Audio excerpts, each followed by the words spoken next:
Welcome back to BestProp4U. Today we are taking a close look at the S&P 500, which has pushed to fresh record highs above 7,620 to 7,650 after a few choppy weeks, which comes as investors shift their focus past their recent fears of the massive tech capex spending due to AI. A strong earnings season, of course, has helped with that, with roughly 84% of the S&P companies that have already reported beating estimates, and proving pretty much that AI spending is still translating into corporate growth. However, there is still major hurdles. Diplomatic efforts in the Middle East, of course, are ongoing.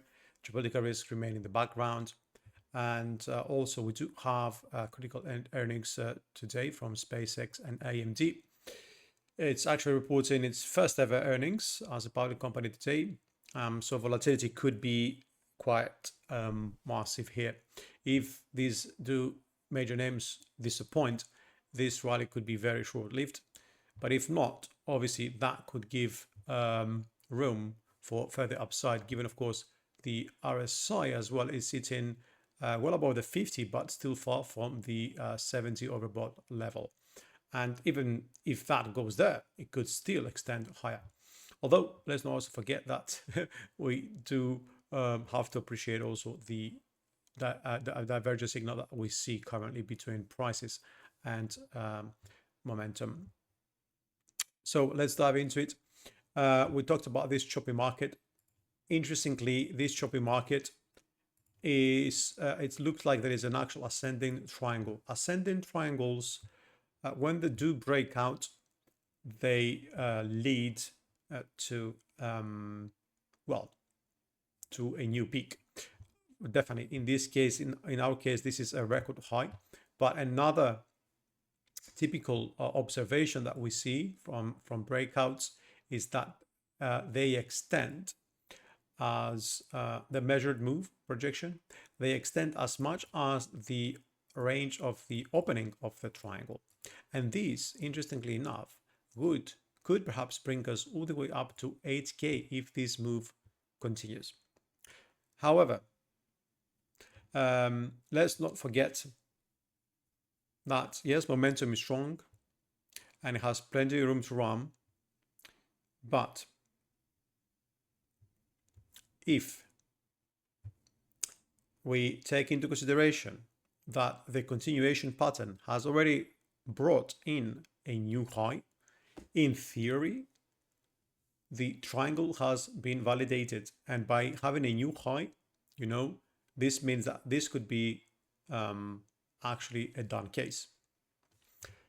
Obviously, we're looking at the Bollinger Bands here. The bottom one is expanding downwards. The median and the upper one are expanding upwards. And this is what is important for context, because if also today closes green, we would mark the fourth consecutive positive session and confirm a breakout even potentially of the upper Bollinger Band on the daily chart.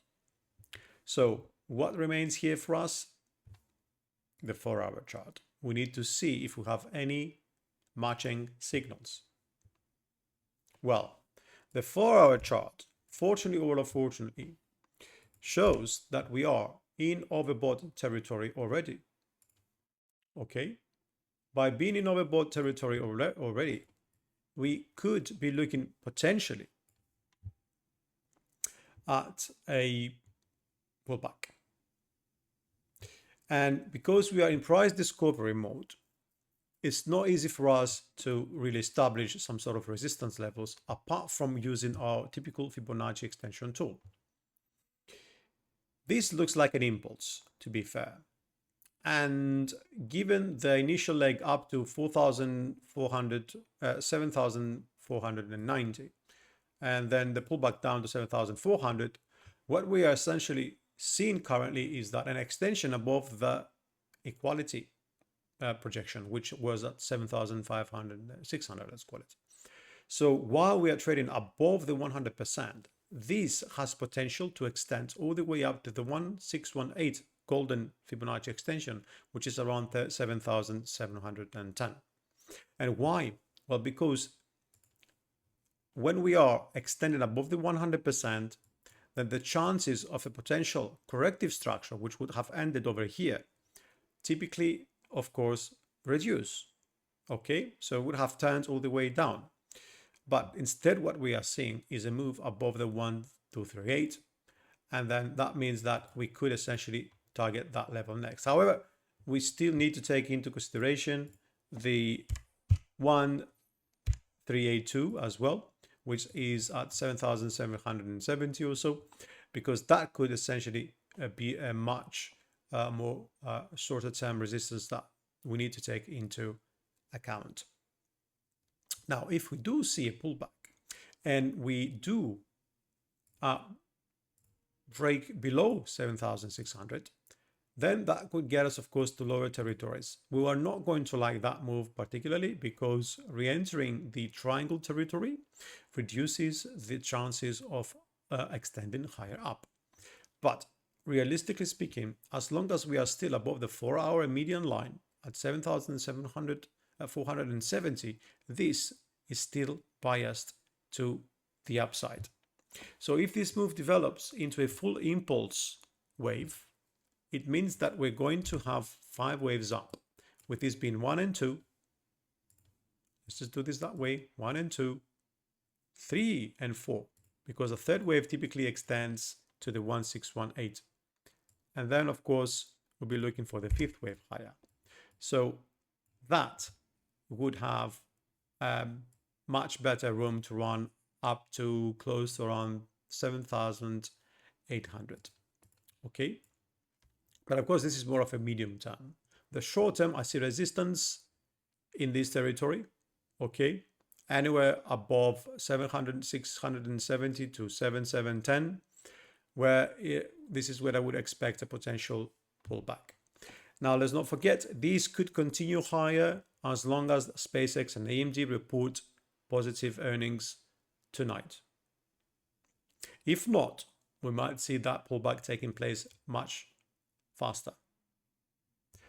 If they do report good earnings, this could rally all the way up to the 1618 ahead of the NFP, which is due on Friday.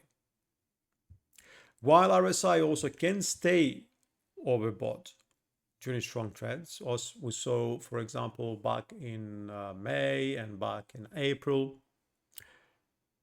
we must respect the risk of a sharp correction. Okay? Even impulse moves can see aggressive pullbacks. But as long as the index remains above, the median line and then the top ascending triangle sort of range, which is around 7,600, then the short-term and medium-term bias remains biased to the upside. If that level breaks, we could see a deeper drop. And of course, we're going to check which levels we could potentially look at correcting towards. If we pull out the 1-hour chart and we pull out our Fibonacci tool, of course, from bottom to top, we are looking at 7,570, 7,520, even 7,475. These would still be correct, a pullback level, correction level, and a dip only at 61.8, which would, of course, bring us at a much lower territory and would increase the risk of a full-blown reversal. But on the 1 hour, we are seeing also some sort of exhaustion. Okay, we've reached already 82 in terms of overbought, and we see currently a divergence which might be invalidated if this 1 hour rally that we're looking at currently continues. So there is bearish divergence that has formed on the RSI that it might be invalidated, and the Bollinger Bands though appear to be tightening at the highs. This is typically an indication of volatility. Can it be a reversal volatility or can it be a breakout? We're going to find out soon. The index for now has retested the 1 hour median line over here, which suggests as long as we remain above the 1 hour median line at 7,700 at the moment, then this can still hit new record highs as long as we are successfully remaining above that level. The big question for today, though, is whether this exhaustion leads to a minor pullback or a deeper retracement. The trade plan, anyway, if we do see a minor pullback, well, we'll be looking for support at 7,600, 7,000.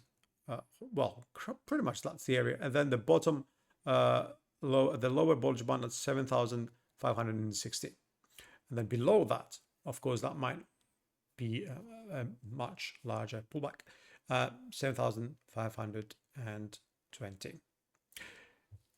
So if the selling accelerates, of course, with SpaceX and AMD, then we'll be looking at 7,475. This is where I would be considering a potential full-blown reversal.